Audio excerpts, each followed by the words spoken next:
Welcome to the Oak Ridges Moraine Land Trust's presentation of Turtles in Trouble. This presentation will teach you a little bit about Ontario's 8 native turtle species, some of the challenges they are facing, and what we can do to help them. Tonight we are joined by Wendy Baggs from the Ontario Turtle Conservation Centre. Wendy has been involved with the centre since 2012. In the early days, Wendy began her journey with the centre as a turtle taxi volunteer until 2014. Her strong interest and knowledge of turtles prepared her to accept the position of Outreach and Education Coordinator for the Centre. Wendy is a naturalist and conservationist. Her interest in personal studies of Ontario's native turtle species has enjoyed a span of over 18 years. To provide the knowledge and skills that enable people to become active stewards of Ontario's at-risk turtles is by far the most rewarding experience for her. Wendy will also be joined tonight by some of the Centre's ambassador turtles. We hope you enjoy. Thank you. Well, welcome everybody to the Ontario Turtle Conservation Centre. I can't think of a more appropriate title for this event than Turtles in Trouble, because indeed our turtles are in trouble. We have 8 native species of turtles that live in Ontario, and all of our turtles, all of the 8 species, are listed federally as a species at risk. Now, provincially, all of the turtles are listed, but the Midland painted turtle. So we're going to talk about the reasons why our turtles made it to this list. The main reason is habitat loss. Habitat loss due to fragmentation of the wetlands, and that involves putting roads in. We're talking about degradation of the wetlands. We're filling in the marshes. We're changing the shoreline. Channelization. We're changing the route of the water, and we're changing the water depth. And all of those changes have a profound impact on our turtles. So we are going to quickly go over the 8 species of turtles that we have. And I have a helper here tonight, and her name is Eden. So we're going to start with the Midland painted turtle. I believe everybody has seen the Midland painted turtle at some point in their life. This is the turtle that you would regularly see basking on the logs, basking on the rock, possibly on your dock. And they are what we would call a generalist. They adapt to just about any body of water, really, and they're not too fussy about what they choose to eat either. So, and that could be one of the reasons why in Ontario that they've managed to escape being put on the list of species at risk. But I'd like you to know that if you were to come and visit the centre, when you walk in our front door, we have a board, and on that board we have listed the 8 different species. And across from those species, you will see a number, and that number will represent the number of that species that has actually been brought into the centre by a finder that has been injured. And every year, consistently, the Midland painted turtle is up at the top. The Midland painted turtle outnumbers all of the other 7 species that are admitted to the hospital. So we'll see how long, but usually they are looked at approximately every 3 to 4 years. Next up is the wood turtle. The wood turtle is our most endangered species. It is our most terrestrial species. So this species spends a lot of time on land. It is probably as close to a tortoise as you would get. What makes this species stand alone too is that it actually can eat on land. So in the wild, this turtle would be eating berries, mushrooms, flowers, worms on land. It prefers to live in a body of water that has a pebbly bottom, and one with a little slight current, say a stream or a small river. We're going to talk more about these species a little bit later on.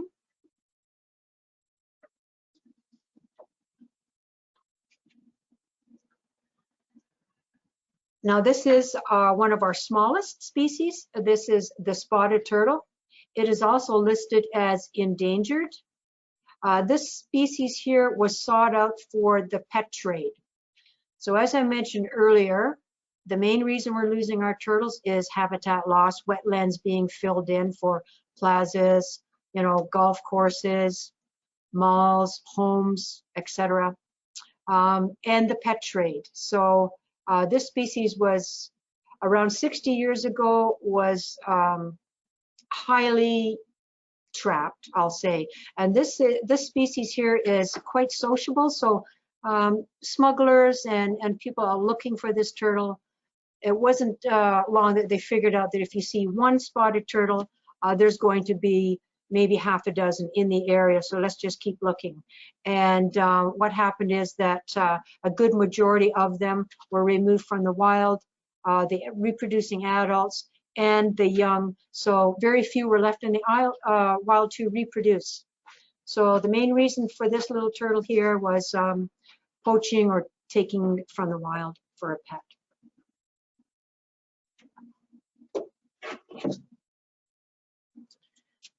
This beautiful species is called the Eastern Spiny Softshell. Very unique. Now, you're not going to find this turtle in the Kawartha area, in this area at all. You're going to find it east, Quebec, or you will find it in the London-Hamilton area, like around the Thames River area. This turtle, this species, does not have that hard bony shell like our other species do. This turtle shell is actually soft, leather-like, and it's very flexible. So in turn, it makes this turtle an extremely fast swimmer. One of the habits that this species will do is that, it chooses to live in a body of water that has a soft, mucky bottom or sand. And what this species will do is it will bury itself, like so, shimmy itself down in, bury itself into the sand until just its long neck and its snout, its pig-like snout, is just breaking the surface of the water. And the turtle will remain there when it is seeking out its prey, and it will wait for the prey to come to the turtle.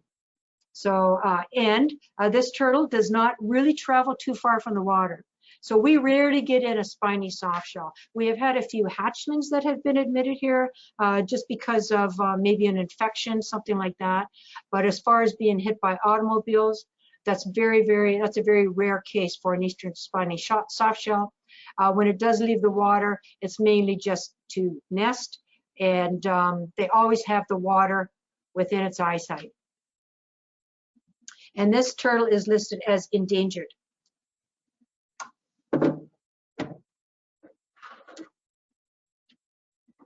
Now, I'm sure all of you recognize this species. So this is our largest freshwater species. This is the snapping turtle. Recognizable by its large head, thick, powerful, muscular neck, its size, of course, and this long tail with those spines on it, or spikes, very much like a dragon. It's got the serrated carapace at the back. What makes this turtle stand out is that this is the only species that cannot retract into its shell. The plastron, or the bottom shell of this turtle, is reduced. It's very small. So the only thing that the snapping turtle has for protection really is the look and that powerful beak. Its beak is hooked. It's very sharp. A lot of people will ask me, what would it feel like to be bit by a snapping turtle? I will say that it will hurt. The snapping turtle will not release. It's going to bleed, but you're not going to lose your finger, and you're not going to lose your hand. Their jaws are just not that powerful. Like I said, it would be like being bitten by a very large parrot. So we're going to talk more about this species in a little while too. Thank you, Eden. I'd like to introduce you to our smallest species, and this is the eastern musk turtle, otherwise known as the stink pot turtle. And there's a reason why they call this little fella the stink pot turtle. They have two pair of little glands tucked up by their marginal scutes, which is the scutes along the edge of the turtle's shell, their carapace. And when they are frightened, they will release a substance that is stored in these glands, and it's a very strong, a musky smell. It's kind of sticky. It'll get on your hands. It'll stay there.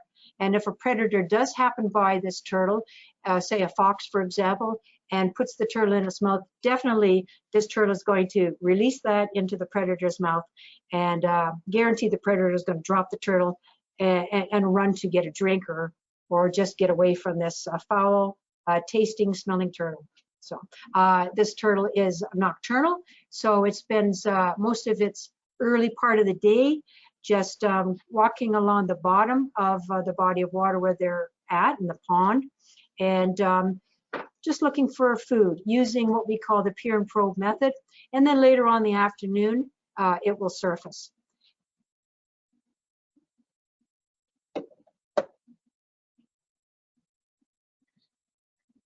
And I'm sure this species is recognizable to many of you. It's the Blandings turtle, and it is listed as threatened here, and federally it is listed as endangered. So federally in Ontario, and endangered, threatened provincially and endangered federally. So this species has that very distinguishable yellow chin and throat, has a high dome carapace, almost looks like an army helmet if you see it traveling across the land. It is the only species that has a very noticeable hinge.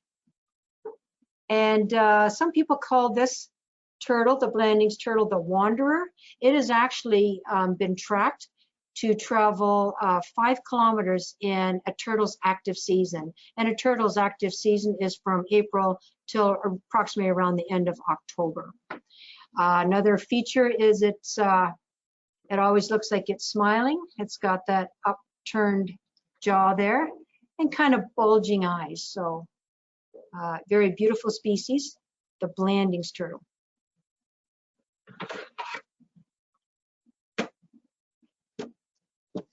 And this is our last species. This is the northern map. Now the northern map is listed as special concern. You'll find this turtle in the Kawarthas, in the Trent River system. The female grows to be twice the size of the male. And the male really prefers to eat kind of a different diet than the female. The male will be eating worms and fish, insects, insect larvae, vegetation, of course, where the female has really developed powerful jaws, very large jaws, and they've adapted to eating snails, crayfish, clams, mollusks. So they need those powerful jaws to crunch down through the shells of those animals. And they are the egg laying, of course. So possibly that is one reason why that they really adapt well to a body of water. The males eat one, and for the food source, the males prefer one sort of diet where the females the other. When they hibernate, they like to hibernate in groups with males and females, so they don't have to travel too far in the spring to find a mate. And here at the center, we primarily get in more females, way more females. We rarely get in an injured male. Simple reason is the males really don't leave the water. They really don't travel on land. It's the females that are traveling to look for that appropriate nesting site. Thank you, Eden. This is a great time to have an event because our turtles are out and about now. We have already admitted 60 turtles, and the majority of the injuries have been through accidents. Last year, we admitted 1,500 turtles, and we had 6,000 eggs here incubating. The eggs, they came from all of the injured females that were admitted to the center. And as I said before, primarily the injuries are due to automobile strikes. And then after that, it would be fish hooks. This is especially popular with snapping turtles and painted turtles. So please be careful when you're out fishing. Go prepared. I always say, you know, take a large towel, a blanket, a tarp, you know, just tuck it in the bow or somewhere stern of your boat, just in case you do accidentally hook a snapping turtle or a painted turtle. Take a large net, because if you do hook a snapping turtle, you might not be able to get them easily into your boat to toss that covering over top of their head. When you do that, that kind of calms them down, right? So if you have a large net, you can kind of scoop them in the net and then move slowly to the shore where you can then, you're able to get the turtle out on the land. Please, whatever you do, please just don't cut the line and let the turtle go with the hook in its mouth. That's going to cause an infection, swelling, and it could actually work its way down the throat of the turtle, you know, further down into its esophagus and that, and the turtle may eventually not be able to eat or die from infection. So please cut the line, but get the turtle to either in your boat or to land and give us a call, because we need to get the hook out of the turtle's mouth. So I am going to introduce you to our largest species, and that is the snapping turtle. And we're going to talk a little bit about this fellow here.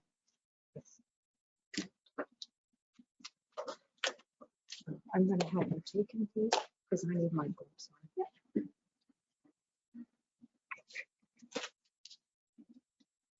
I should just have you leave him in the container.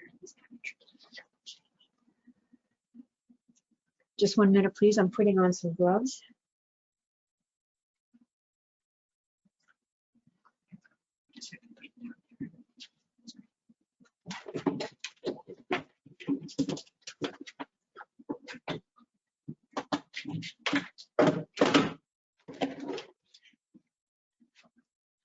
Excuse me. So this is Mr. D. He is a male snapping turtle. You'll see how I'm holding him. I've got one hand here at the back, directly over top of his hind leg. His tail is in the center, and my other hand is right underneath his plastron, his lower shell. So I am quite safe there. The snapping turtle cannot bend its head down to bite you or anything like that. Mr. D is one of our education turtle ambassadors. So I'd like to bring attention to Mr. D's top shell. So I'm just going to kind of get it there so you can see. You can probably see the fractures. There's 2 fractures there. They were caused by an automobile. They were caused by a boat motor propeller. And this is another injury that turtles do suffer. So keep in mind when you're out in the boat, when you're leaving your dock or returning to your dock, that when you start hitting the shallower water, well, that's where you're going to see turtles, right? So I mentioned to people to prevent something like this, and you know that turtles actually like to get underneath things, under your dock, under your boat, maybe underneath an overhanging tree, you know, along the shoreline, somewhere close like that. Snapping turtles do not really do well in deep water. 8 feet is about the deepest that a snapping turtle, that you'll find a snapping turtle in. They like to hang around the shoreline. So before you go to get in your boat, just take a few minutes, or even just a couple of seconds. Take that paddle and tap on the side of your boat. And that's going to give any unsuspecting turtle that may be underneath your boat warning to move out of the way. Just give them a little bit of a chance there. So Mr. D was brought into us in 2011, and the injuries that he sustained affected his spine.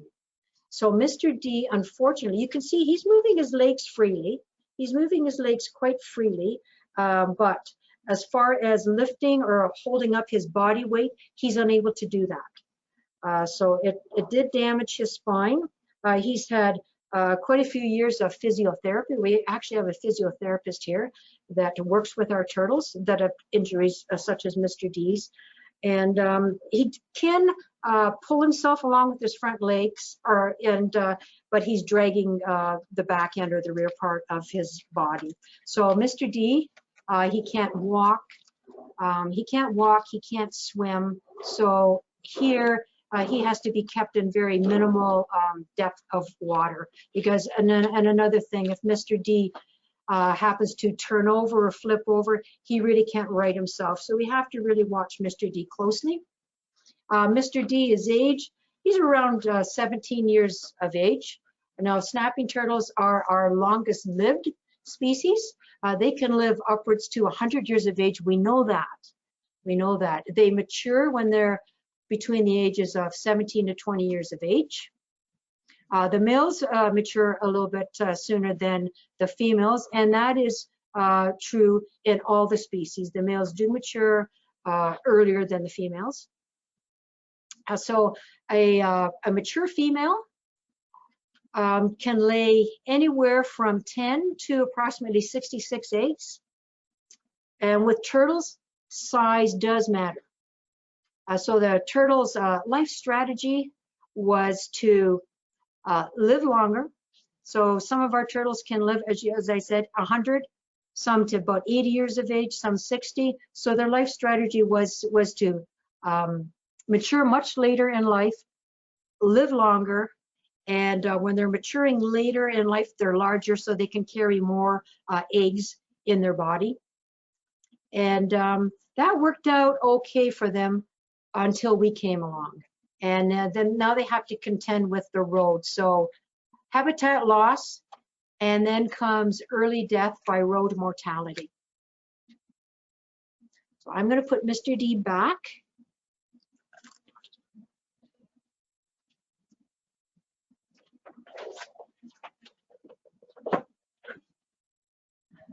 So tonight, I thought I would start with discussing our injured turtles. So I'm going to bring out Andrea. And Andrea is a Blandings turtle, a female Blandings turtle. Eden is going to put Mr. D away for us right now. Thank you, Eden. We're not really sure of Andrea's age.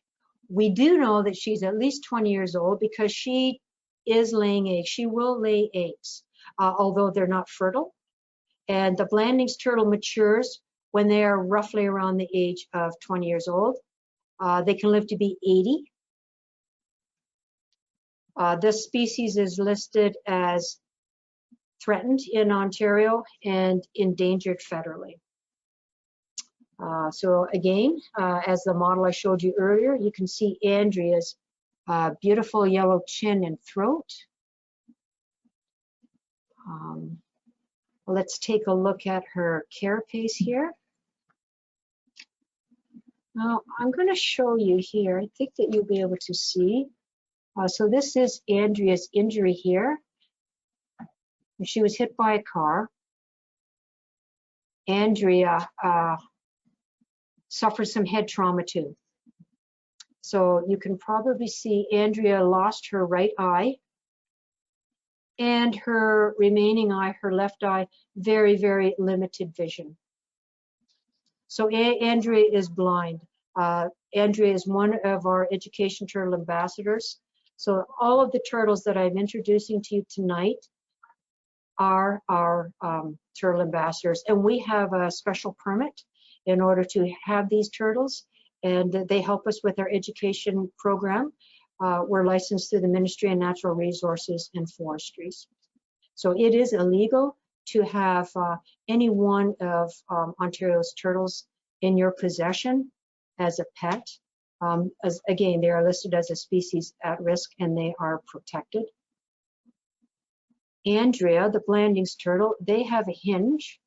I'm going to show you her hinge. It's right here. It goes right across here. So this turtle here, if she feels frightened or threatened for any reason, she can retract herself. She can pull herself into her shell and her head and actually close up the front part of her shell, pretty much like a little clam. And they will stay in that position until the threat has left. And then they will emerge and carry on their way. Now, Andrea, when she was brought in, an injured turtle brought into the hospital, she was given pain medication, antibiotics, and fluids. So when you do find an injured turtle on the road, we ask that you prepare yourself now with a kit to toss into your trunk, and that would be a Rubbermaid container. Or maybe you could lift up that Rubbermaid container there. Yeah, a Rubbermaid container, sort of like this, and you can purchase them with a lid. We ask that you put air holes in the lid, and thank you. And when you put the turtle in, we ask that you do not put water in with the injured turtle. The turtle's lungs are right in this area here, right where Andrea's fracture is, actually. And so turtles have lungs like we do.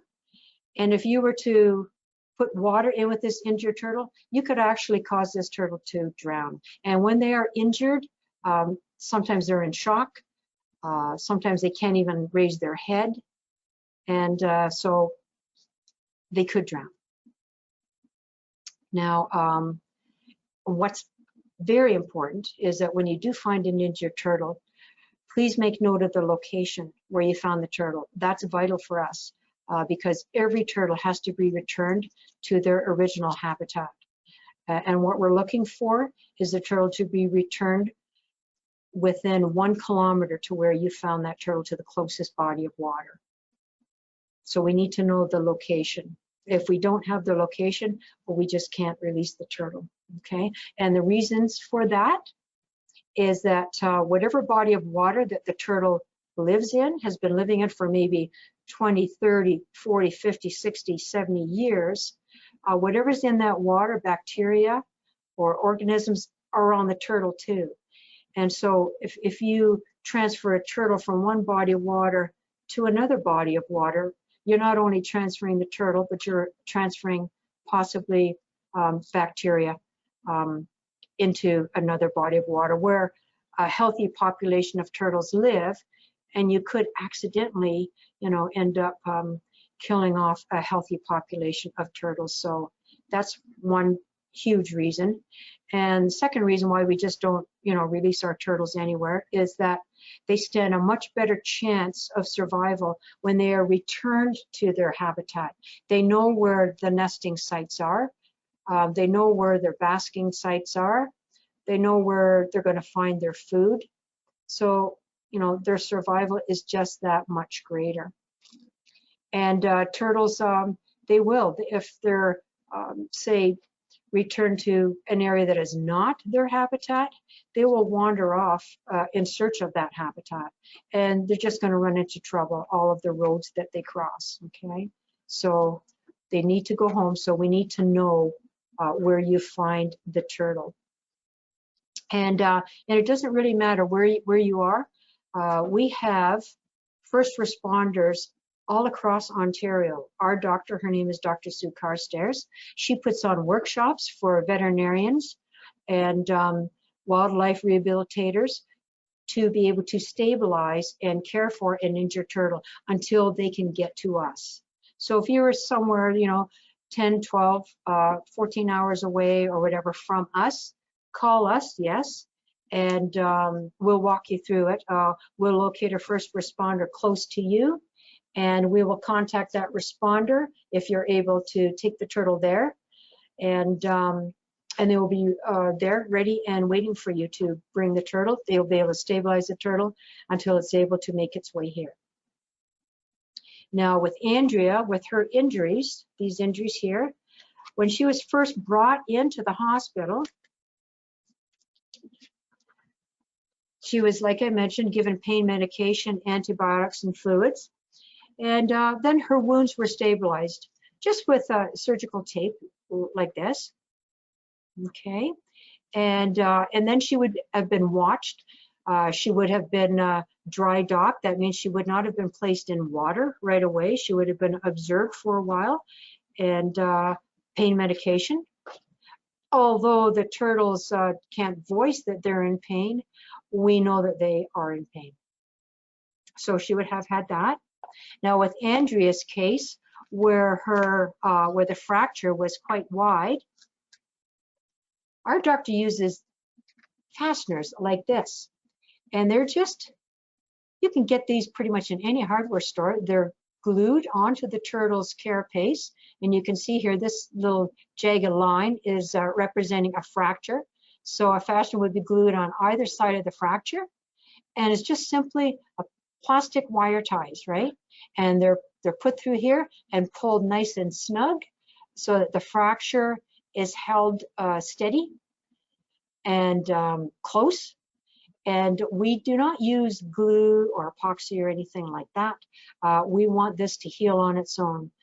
There was a time when people would do that, but it did hide underlying infections, which were fatal to the turtle. So we do not use glue like that. The only glue we use is for the glue on these fasteners. And that's left in place until the fracture is healed, and then it's removed and the turtle is released back to its habitat. Now with Andrea's case, I'm going to get another pair of gloves too, I think. With Andrea's case, she had quite a severe fracture, so we used a couple of different methods. We used these fasteners, and we also used orthopedic wire.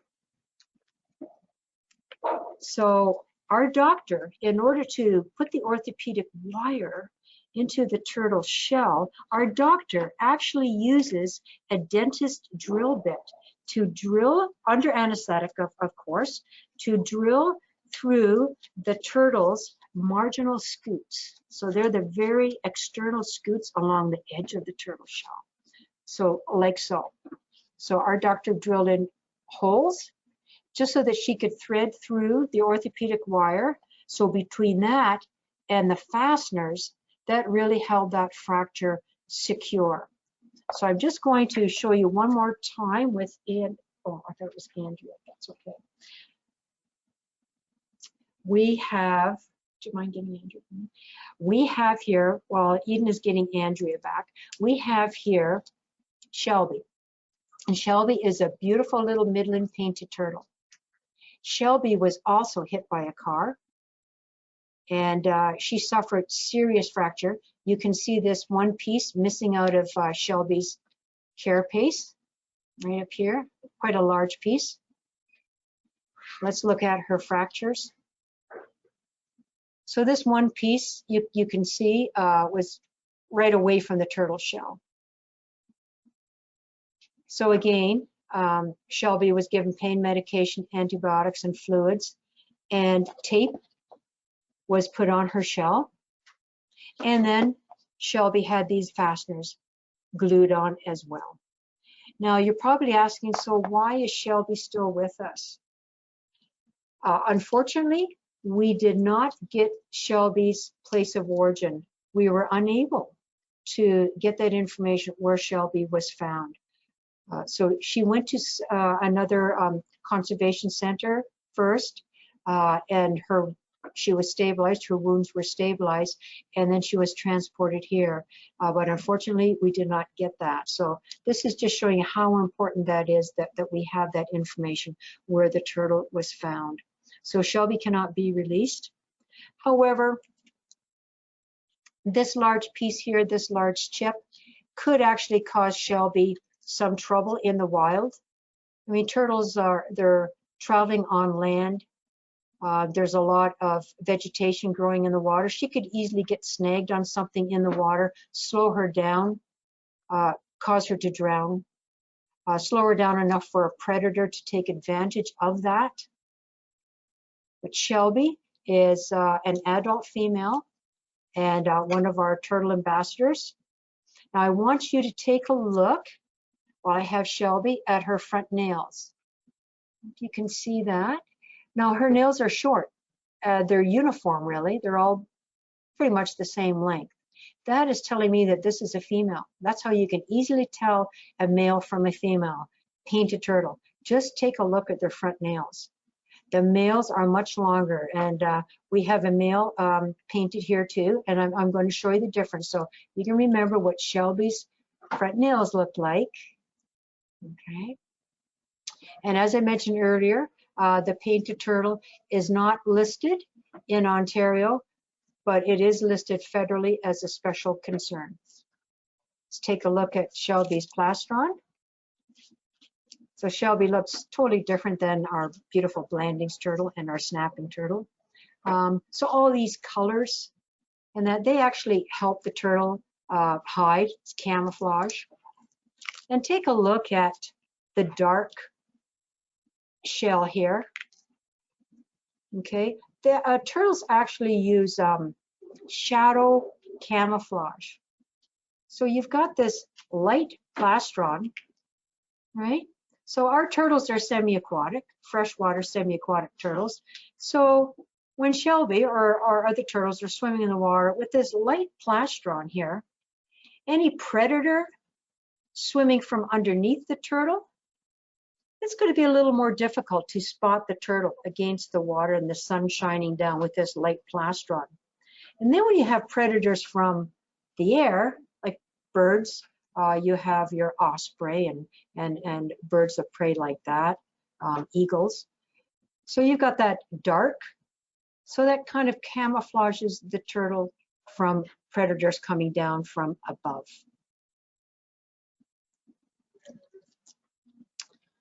So I'm gonna just,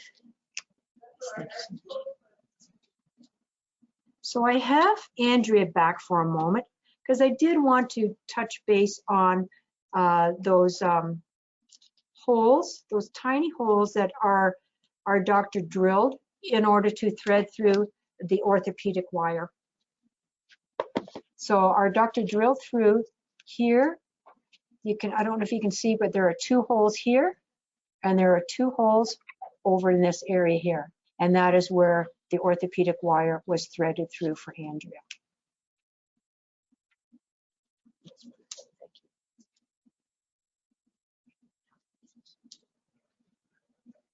Now let's take a look at this handsome fellow here.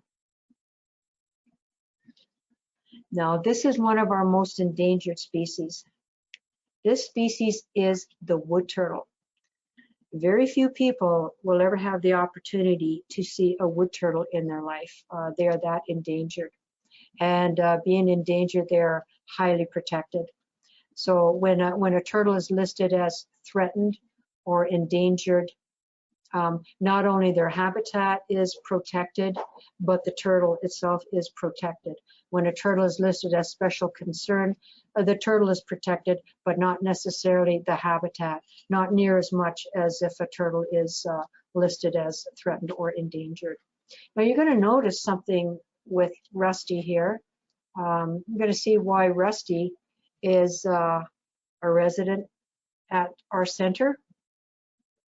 Yes, Rusty is missing his 2 front limbs here. Now Rusty is very close to 30 years of age. Rusty has not always been like this. Rusty, I'll share a little bit of his story. Rusty was first found in the wild in 1994, found by a biologist, a scientist out studying turtles. And of course, being an endangered species, it was quite an exciting find. Rusty was a juvenile. So, you know, probably around 4 years, 3 to 4 years of age, a juvenile. So the biologist, wanting to study the turtle, he attached a radio transmitter, just like this here, on Rusty's carapace. Just glued it on one of these scoots, like so. Now there's a battery inside. Okay, you can see the battery. It has about a year's life and a little antenna on there. So this transmitter, it's used with radio telemetry, and it sends out a signal. You need to have other pieces, an antennae and receiver. But so the biologist attached this to Rusty, and before he released Rusty, he wrote down a lot of information, okay, like how much Rusty weighed, what was Rusty doing when he was found, where was he found, his plastron would have been measured, the length and the width, and his carapace, the same thing. So his plastron and both, he would have been weighed, and he would have been checked over to make sure that there were no injuries. And it would have been documented what was he doing when he was found. And then Rusty would have been released. So that was back in 1994. Rusty was found 64 times since then, up until September. It was September of 17. And when he was found, he was in trouble. A predator had found Rusty on land. So the wood turtle, as I mentioned earlier, is our most terrestrial species. And that makes them a little more vulnerable to predators when they're on land. So they spend a great deal of time on land.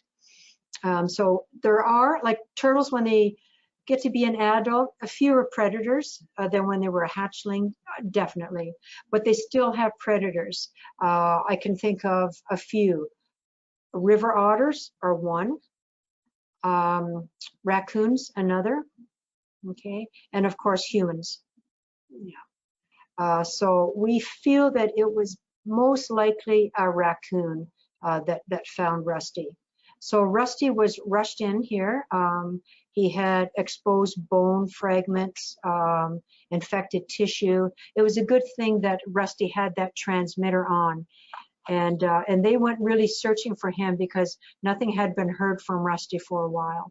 So he came in and he was stabilized, watched for a while, made sure it was okay for him to go into surgery, and our doctor had to remove some of the damaged limb.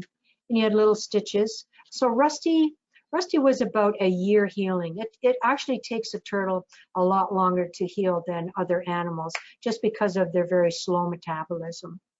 But he did heal, and he is now part of our education program. Now the wood turtle, a lot of our turtles shed scutes, sort of like this, and scutes are just layers of keratin that cover and build up on the turtle's carapace.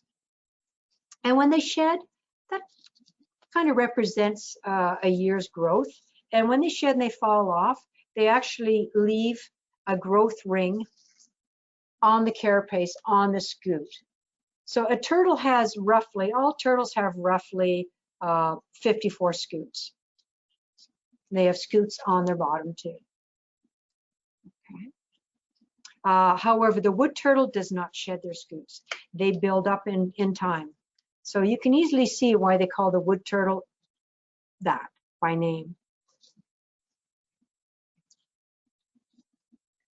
They are very intelligent. The wood turtle is one of our most intelligent species. So this species in the wild would be eating on land, can eat on land, would be eating, let's say, slugs, mushrooms, berries, certain flowers like your wild violet, and of course worms. And what this turtle will do when it's in the mood for a worm, it'll travel along, walk along until it comes to a wet spot on the ground. And the turtle will position itself by the wet spot and proceed to stomp or tap its feet, its front feet, on the ground. And that in turn sends vibrations down through the soil. And keep in mind, it is by a wet spot, so it's cool and damp. And if there's a worm in that area, those vibrations going through the soil possibly mimic the rain falling, or the vibrations of a mole or a vole digging through the soil after the worm. And if the worm emerges, then the turtle will get the worm. So pretty clever to have figured that out. So you can see Rusty, his feet are totally different. They're not as wide webbed as some of our other species. And some people ask, how do you tell the difference between a male and a female? Well, it's very easy with the wood turtle and the Blandings turtle, Andrea species. I'm going to show you Rusty's plastron, or bottom shell. I wonder if you can see this when I turn on an angle. You can see how it's concave here, okay? So it's indented in. Males in the wood turtle and the Blanding species will be quite visible like that. So that is just to help in the mating process. So males are concave and the females are convex or flat, okay? Beautiful markings on Rusty. And another way that you can tell females from males in all species is the males, their tails here at the base are much thicker and broader, and than the females. The females, some species are shorter and thinner. The males usually have the longer tail as well. So just by looking at a snapping turtle, you can tell a male from a female. And of course their cloaca is lower down on their tail. So we can see this of Rusty. So, and the females would be closer to the plastron here. Okay. Thank you. Let me bring Andrea back to. So now we've got the little male painted turtle. Okay. So the male is smaller than female. And the males have the long front nails.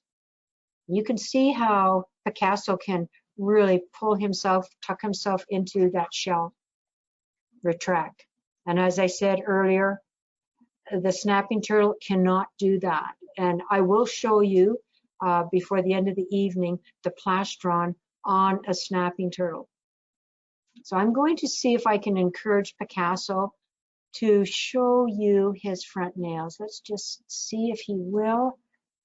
I'm not sure. He's really quite in there. I don't know if you can see the length of his nails. Their three middle nails are quite a bit longer. And as Picasso grows and matures, they're going to get longer still. So the more mature of the male painted, the longer those nails are going to be. And they use those long nails in courtship and mating. So the male will actually swim in front of the female and move his nails. He'll move his nails like that in front of the female, and the male will actually stroke the female's head too in the courtship ritual. So again, we'll take a look at, this is the Midland painted. There is a subspecies, the Western painted as well. It's much larger and its plastron is more of a orangey tinge. Now you can see that Picasso, you can see here, so he is shedding those scutes. And when they are shedding, they're going to spend a lot more time basking in the sun, or in Picasso's case, under the heat bulbs that we have. We have 40-watt heat bulbs here and UVB bulbs. The UVB bulbs that we use here is just to promote shell health and the absorption of calcium. I don't think Picasso is going to come out.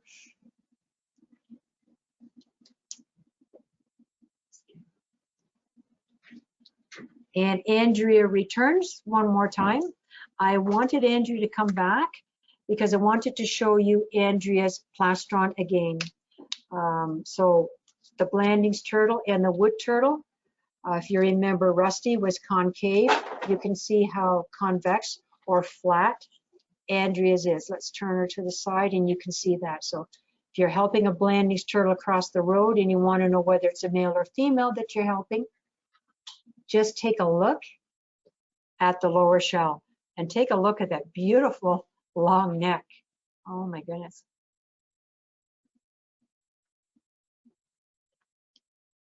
So Andrea has been with us for just a little over 10 years. And she has adapted to life very well in captivity. She shares her tank. You remember meeting Shelby, the female Midland. She shares her tank with Shelby, and she also shares her tank with another turtle called Mappy, a northern map, who you're going to meet.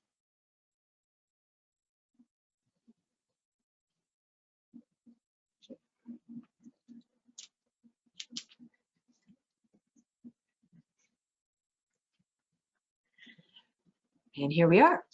This is Mappy, a beautiful northern map. You will see this species in the Kawarthas, in the Trent Severn Waterway. It's listed as special concern. So I want to bring attention to Mappy's strong hind limbs. Take a look at her very powerful hind legs. Very wide webbed. I think she's going to just show them in a minute. Maybe.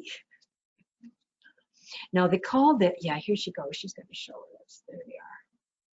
Yes. Very powerful swimmer. They call this species the northern map just because of the markings on their skin and of course on their carapace. Looks like a topographic map. You're going to find this species in a deep body of water. You're not going to find this species in a wetland like a swamp or a marsh. They like deep water, so a lake or a river. And this is the species that I mentioned earlier that we rarely get in males. It's primarily females. The males rarely leave the water. So when that happens, when you get a species that is primarily females that are injured, right, or deceased, they come in deceased. When we incubate the eggs of a northern map, because it is the majority of them are the females that we're losing to road mortality. When we incubate the eggs, they're incubated at a higher temperature. Bringing me to the fact that the gender of a turtle is temperature dependent in most of our species, all but the wood turtle and the soft shell, the eastern spiny soft shell. They're not temperature dependent, but our other turtles are. So when I say that, it's the incubation temperature that determines whether the hatchling, when it emerges from the egg, whether it's going to be a male or female. So with the northern map, any eggs from the northern map, we're going to replace, we want female because the females are the ones that their populations are extremely declining. So they're incubated here in incubators at 30 degrees. So it's guaranteed that when they are returned to the wild, to where the mother came from, they're females that are going back in order to keep the that population balance for males and females. And with the Blandings turtle, so we will separate the clutch. They have the same ID number and everything, but they will go into 2 different containers, you know, sort of like this here. let's say that these are not eggs, these are ping pong balls. I just wanted to show you that. So when an injured turtle comes in and they are gravid with eggs, once the female is stabilized, she is either induced or she will lay her eggs, and the eggs are then placed into a substrate here. This is vermiculite. It's just vermiculite, and we call it planting the eggs. They're numbered. We number the eggs, and there's care taken with that. We have to keep the proper moisture content in that, and then they're put into incubators. So with the Blandings turtle, if we have a Blandings turtle and say the clutch, maybe there's 18 eggs or something like that, then that clutch is split, and half of them will go into the higher temperature for the females, and then the other will go into a lower temperature, not so high, and we'll get the males. So, and then we're assured that males and females are going back to help this threatened species.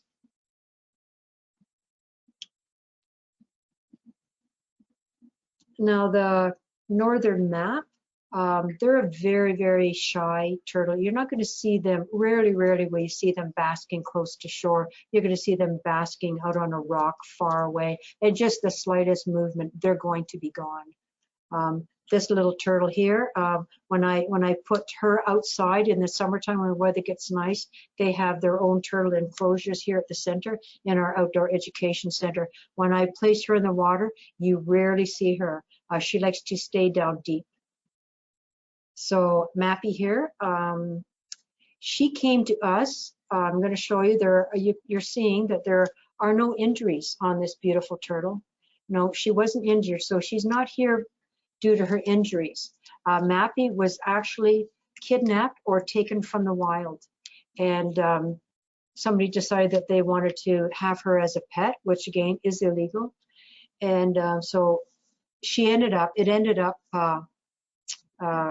She was at the Toronto Wildlife Center, and so we filled out the necessary paperwork for the permits, and we were able to have Mappy here at the center, and she is one of our beautiful turtle ambassadors.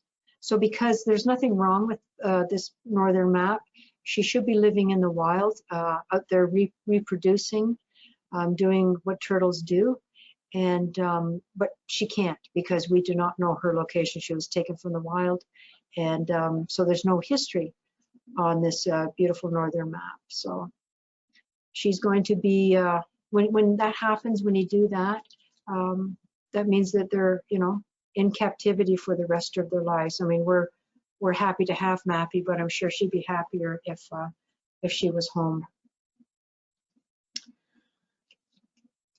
So one thing with turtles are different than any other animal.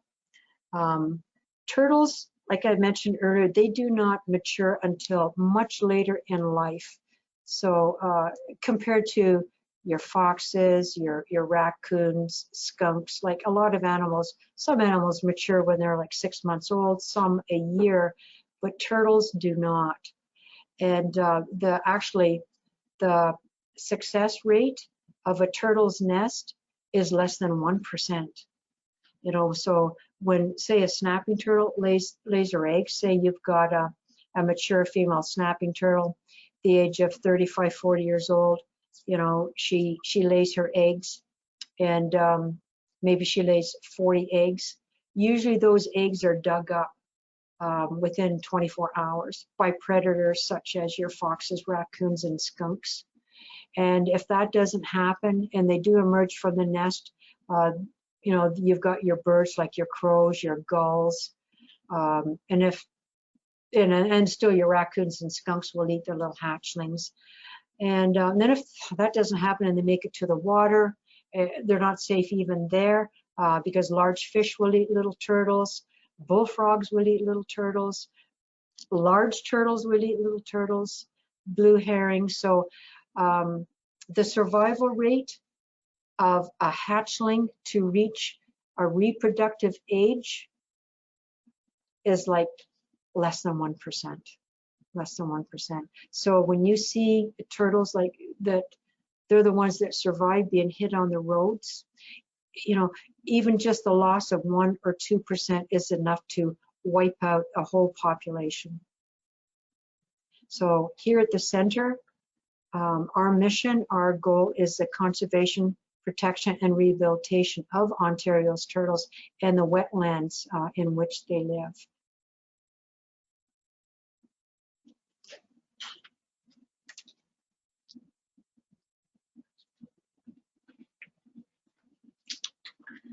I have here our smallest freshwater species. So this is the little eastern musk turtle. I hope that you can see this. This little turtle has 2 beautiful stripes on either side. They have them when they're small. They've got little barbs on their chin, and they're very sensitive, and they actually help in you know, to find a mate and in the search for food. They're nocturnal. They do have a hinge. It's not near as noticeable as the Blanding's turtle, but they do have a little hinge.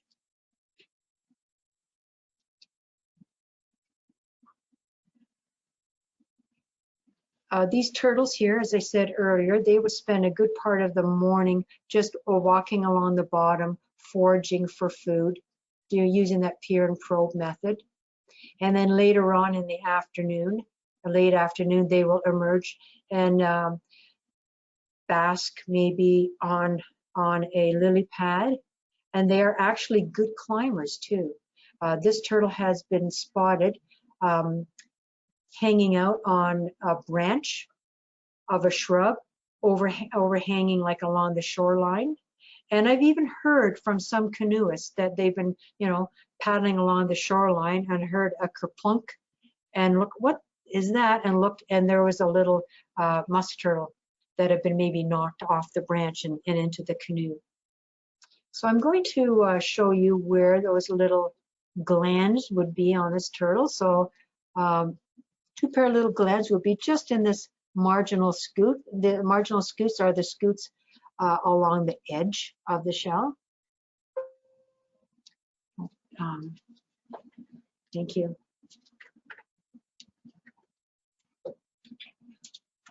Okay. I think you're going to have to get me something. You okay? Okay.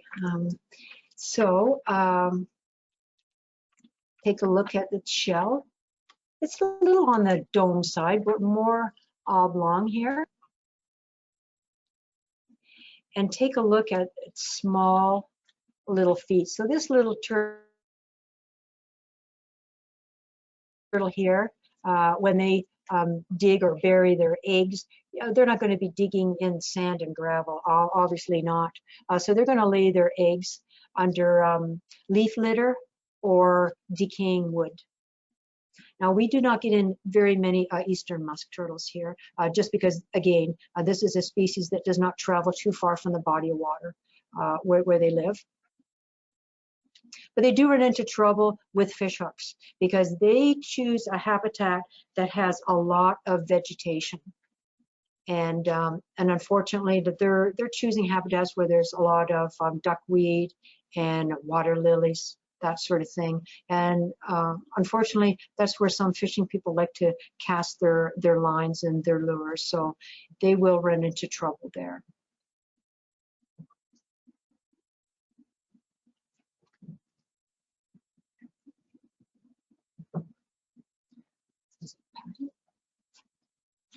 So I'm going to, as promised earlier, I'm going to show you the plastron on a snapping turtle.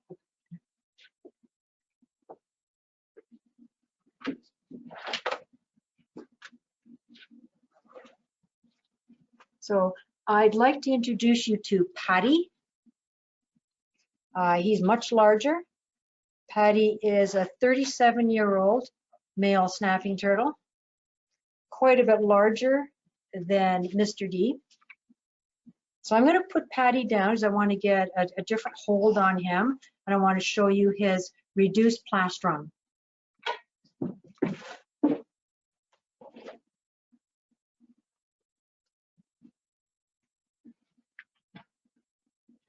So you can see how small Patty's plastron is. So there's no way that this turtle can retract or pull himself into his shell.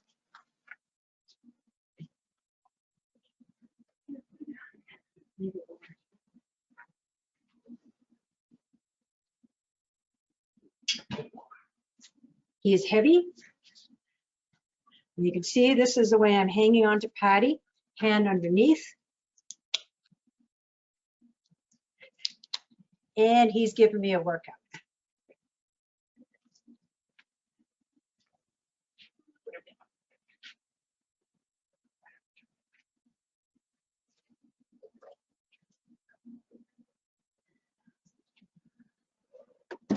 So you've been introduced to adult turtles. And I have here a little hatchling. And this little hatchling is a northern map. And as I mentioned, a female northern map, because we make sure that the eggs incubated are going to be females when they're released.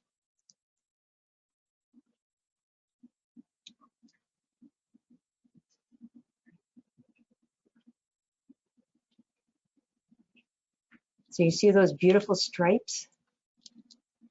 Notice quite a ridge, a keel.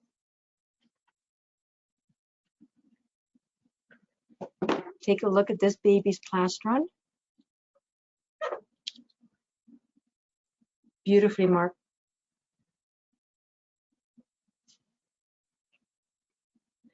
And take a look at the flared carapace.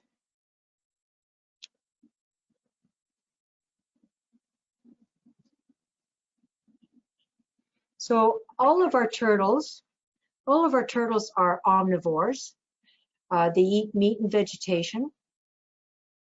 The snapping turtle, when they are hatchlings, they're more of a carnivore. And then as they grow, they then tend to be your omnivore, eat meat and vegetation. The important role of turtles. Why are we so worried about our turtles?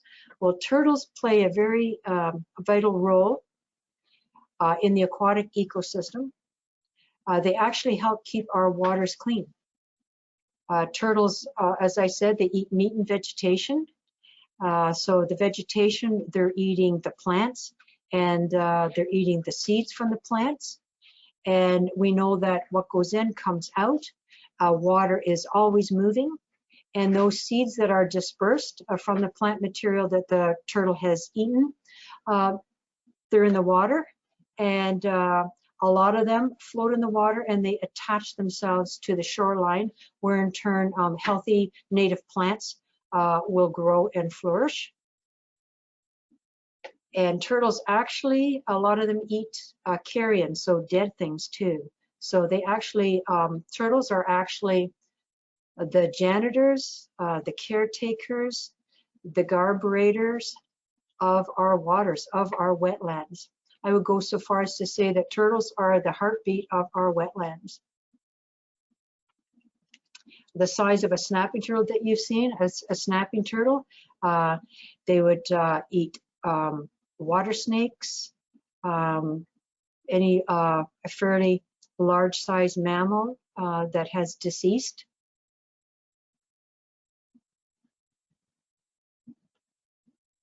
Thank you.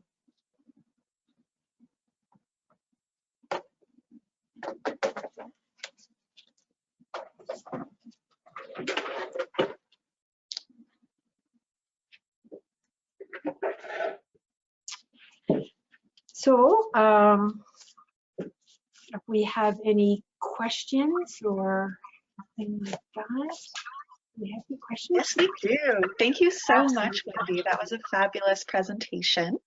Thank you. We have a few questions. I'm not sure if we'll have time to get through them all, but we will try. Okay. We have questions about MAPI and the incubation for females. Yes. And one of the questions was regarding whether the male hatch ratio is higher in the wild, and is it just the number of females that you have brought into the center that determines that you want to incubate and make sure that those females are replaced, or are there less females being hatched in the wild as well? Well, the survival rate of a turtle's nest in the wild is less than 1%. So there are very, very few actual success stories of turtle nests in the wild, just simply because a lot of our predators, they're actually been socialized, meaning that we have way more skunks and raccoons today than we had years ago. They tend to follow us, and with large, more agricultural fields and things like that, they're able to proliferate and you know, their population grows.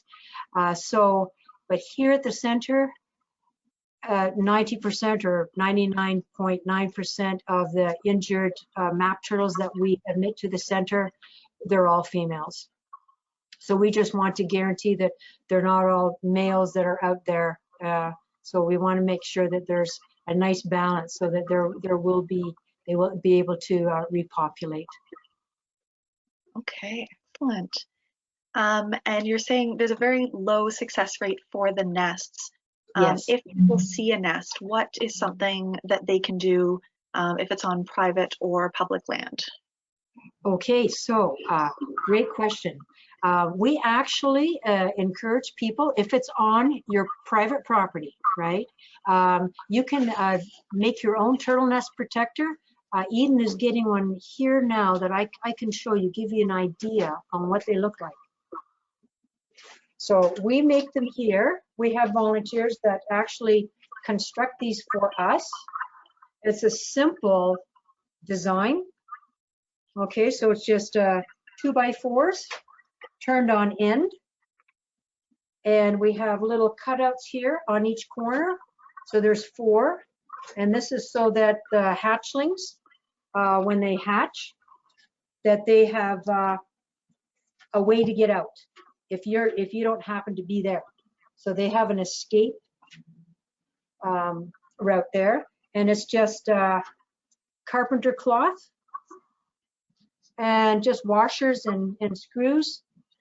And we drill holes. We have 4 holes here for spikes, because those predators are very determined. Okay, even just placing a heavy rock on the corner, they will knock them off or try to dig underneath. Skunks will. And so, but this is only for private property or if you have permission. And so with ours, we do sell these here, and the proceeds stay here at the center and they go towards the care and rehabilitation of our turtles. And if anybody's interested, you can contact us. And we do have your brochure with your contact information in the documents section. So on the right-hand side of all of your screens, there's a little icon and there's some information there that you can download. So that has the contact information for the center on it. Thank you. And if you do visit our website, there are instructions on how to construct one of these yourself. We do sell ours with everything for $25 here at the center. And actually, now's a good time to start thinking about that, because turtles start laying their nest, laying their eggs in June. June is their busy time. So anywhere from, depending on the weather, the end of May, right through till June, and maybe the early part of July, like, for example, your painted turtle. But the end of May and the whole month of June is quite busy. So if you're planning on protecting a turtle nest on your property, now would be the time to get ready for that nest protector. Excellent. And related to the hatchlings that you have at the center, how do you acclimatize them to the wild, and how old are they when they do get released? Okay, well, last fall we released about 2,000 hatchlings. So they were all incubated here, and so we released them in the fall, and that's right at the same time when turtles are emerging from the nests. So they start laying eggs at the end of May all through June, and you usually see them emerging from the nest anywhere from the end of August right through to September, maybe even the first week into September. It just depends on the temperature, on the weather. Okay. And then we have a fun question that's related to Patty. So Patty is massive and he's 37 years old. How big can snapping turtles get? And can you tell how old they are when you see them in the wild? Well, okay. A snapping turtle, I think the largest one that we've had in here weighed well over 45 pounds. So I think around 48 to 50 pounds. Patty's chunky, and you will see that in a turtle that's been in captivity.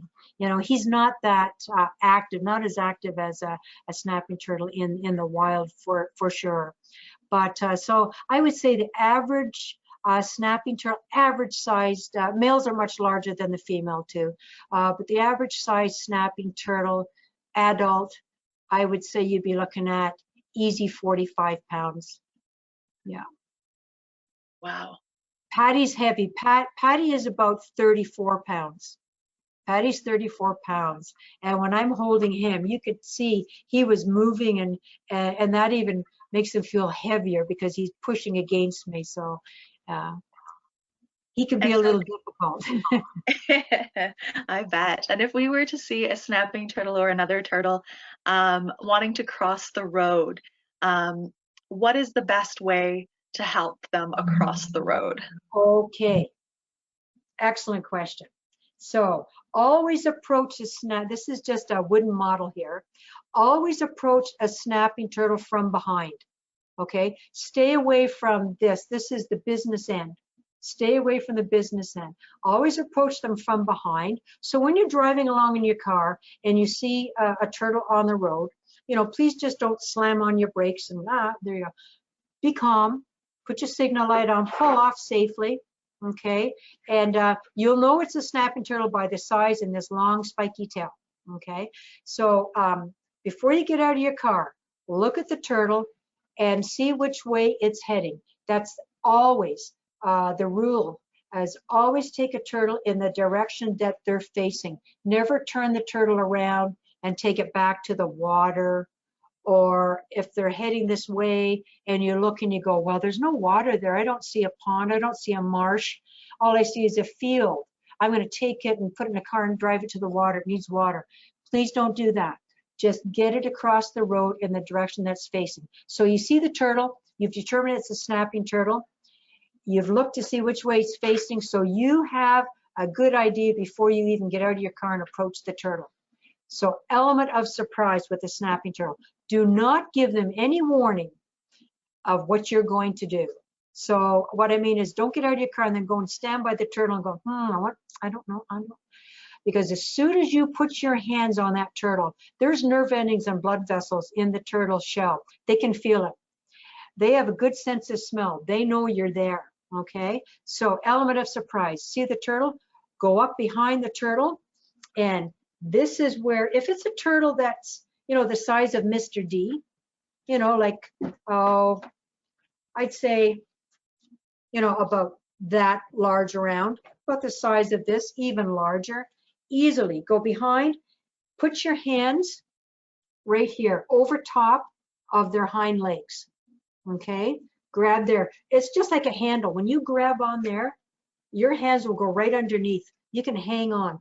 They cannot reach you.